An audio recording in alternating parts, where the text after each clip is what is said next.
एक बार की बात है, एक घना जंगल था और उस जंगल में ढेर सारे जानवर भी रहते थे।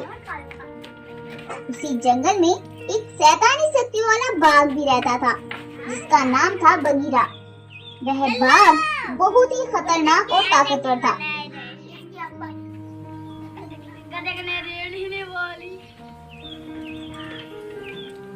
और बहुत से जानवरों को उसने अपना शिकार बना लिया था। सभी जंगल के जानवर उस बाघ से बहुत परेशान आ गए थे। उस बाघ के पास बहुत सी शैतानी शक्तियां थी,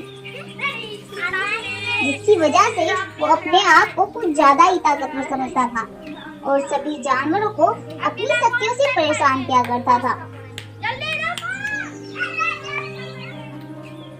उसी जंगल में एक जादुई पेड़ भी था, जिसके ऊपर एक जिन रहता था। वह जिन हमेशा ही सभी जानवरों की मदद करता था। अगर कोई भी जानवर उसके पास अपनी परेशानी लेकर जाता तो वह उसे तुरंत हेल कर देता था। लेकिन जंगल का कोई भी जानवर उसके पास अपनी परेशानी लेकर जा नहीं सकता था, क्योंकि उस बाघ के मंत्री हमेशा ही उस पेड़ के पास जाने वाले रास्ते पर खड़े रहते, जिससे कोई भी जानवर उसे बाघ की दी हुई परेशानी के बारे में नहीं बता सके। बस सभी जानवर इसी बात से परेशान थे कि कैसे वो उस जिन से मदद मांगे।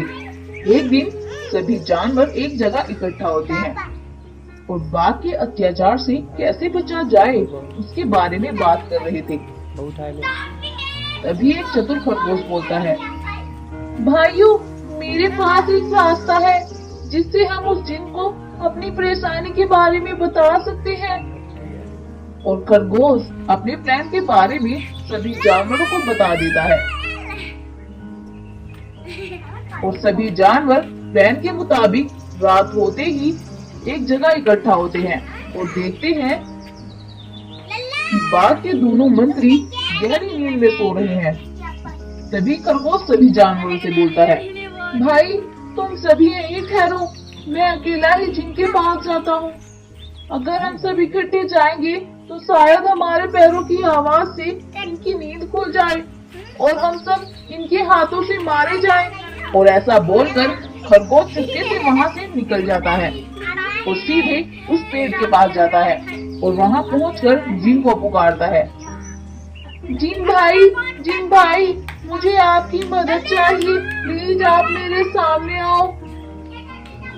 तभी वह जिन वहाँ प्रकट होता है और खरगोश से बोलता है, क्या हुआ, क्यों आए हो तुम यहाँ?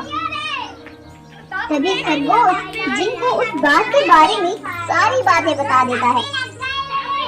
तभी जिन अपनी शक्तियों से एक बड़ा सा पंपकिन हाउस वहाँ पर प्रकट करता है और उसमें से एक सोने के जैसा शेर बाहर आता है। जिन बोलता है, ये लो तुम्हारी मुश्किल का हल, अब ये शेर उस बाघ को देख लेगा। अब खरगोश और वो बड़ा सुनहरा शेर जंगल की ओर निकल जाते हैं। सभी जानवर इतने बड़े शेर को देखकर हैरत में आ जाते हैं। तभी खरगोश सभी जानवरों को सारी बात बताता है। सभी जानवर इतने बड़े शेर को देखकर बहुत खुश होते हैं। सुबह होते ही सभी जानवर उस शेर के पास इकट्ठा होते हैं कि तभी वो शैतानी शक्ति वाला बाघ भी वहाँ आ जाता है और सभी जानवरों को वहाँ इकट्ठा देखकर अपनी शक्तियों से उन पर आक्रमण करने लगता है। तभी वह गोल्डन शेर उसके सामने हो जाता है और वो भी अपनी जादुई शक्तियों से उस पर आक्रमण करने लगता है और बाघ की शक्तियाँ उस पर काम ही नहीं करती है और वो गोल्डन शेर उस बाघ को अपनी शक्तियों की मदद से एक पिंजरे में कैद कर लेता है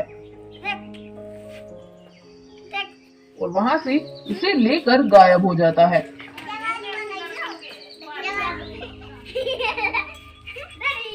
ये सब देखकर सभी जानवर बहुत खुश होते हैं और फिर वो सब खुशी खुशी जंगल में रहने लगते हैं।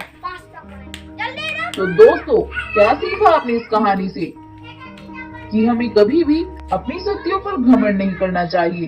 वरना एक दिन ये शक्तियाँ चकनाचूर हो जाती है और हमारे साथ कुछ बहुत ही बुरा होता है। स्टोरी अच्छी लगी हो तो वीडियो को लाइक करें, शेयर करें और साथ ही हमारे चैनल को सब्सक्राइब करना बिल्कुल ना भूलें। Thank you.